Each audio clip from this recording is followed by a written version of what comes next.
Hello, welcome to Đồng Nai Radio and Television Station. Here come the latest updates. Yesterday afternoon, the leaders of Đồng Nai People's Committee held a meeting with the leaders of related departments, localities, and the Provincial Investment Project Management Board to listen to the progress report on the implementation and disbursement of public investment capital in Đồng Nai. Besides the projects invested by the province, there are many national key projects in the province such as Bến Lức Long Thành Expressway Project, Ho Chi Minh City Ring Road 3 Project, the Dầu Dây Phan Thiết Highway Project. Đồng Nai province's responsibility is site clearance. Although the localities have made efforts, the results are still slow. Chairman Cao Tiến Dũng emphasized that under the difficult conditions caused by the COVID-19 pandemic, accelerating the construction progress and disbursement of public investment projects is an important solution to maintain economic growth speed.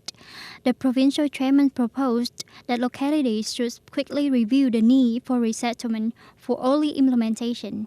If lack of capital is the problem, the province will advance money.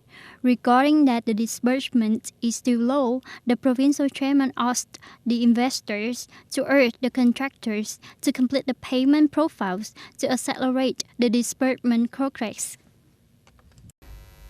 In the first 3 months of this year, in Đồng Nai province, there have been more than 3,500 enterprises registering their business, adjusting capital and business lines online, increasing nearly 20% over the same period last year.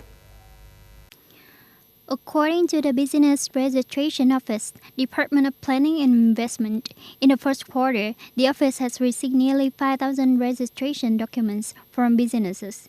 In particular, the applications submitted via the business registration portal accounted for 70.4%. The online business registrations will help the units and individuals prepare documents, submit applications, and receive results via the public postal service without going directly to the business registration office. Accordingly, businesses can reduce costs and save time. Enterprises registering online can also contribute to minimizing the chance of the officers having direct contact with individuals or organizations to carry out registration procedures. This will help avoid causing difficulties or harassment when processing records. In order to ensure the hygiene and safety in the prevention of COVID-19, Binh Hoa City Health Center has strengthened the infection control in the prevention of COVID-19 for the task force in the quarantine zones. At a training session, the police, the military forces, and volunteers were instructed by Binh Hoa City Health Center to implement measures to control and prevent infections for patients and health workers, cleaning and disinfecting the surface and the environment of the quarantine area, and managing COVID-19 infectious waste, washing and disinfecting hands properly, wearing and removing personal protective clothing before and after entering the quarantine area, monitoring the health of the quarantined people, and arranging the board and sites at the isolation facilities. The forces are also instructed to practice the coordination, classification, and reception process in case of isolation and disinfection spraying work. The U.S. President Donald Trump said on April 14 that he instructed his administration to temporarily suspend funding for the World Health Organization (WHO) due to the way it deals with the COVID-19 pandemic.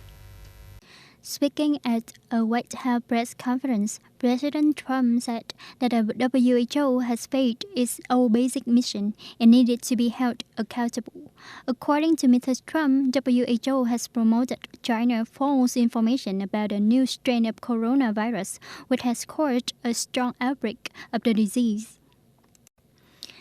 He said, as the main sponsor of WHO, the U.S. has an obligation to hold this organization accountable for one of its dangerous and costly decisions, which is to oppose travel restrictions from China and other countries. WHO has objected to every U.S. decision. Former U.S. President Barack Obama yesterday announced his support for Joe Biden, his former vice president and the only Democratic presidential candidate in a race for the White House to take place later this year. Mr. Obama asserted Mr. Biden is the best leader for the United States in the context of the ongoing health and economic crisis caused by the COVID-19 pandemic. That's all of the news for today. Thank you for watching and goodbye for now.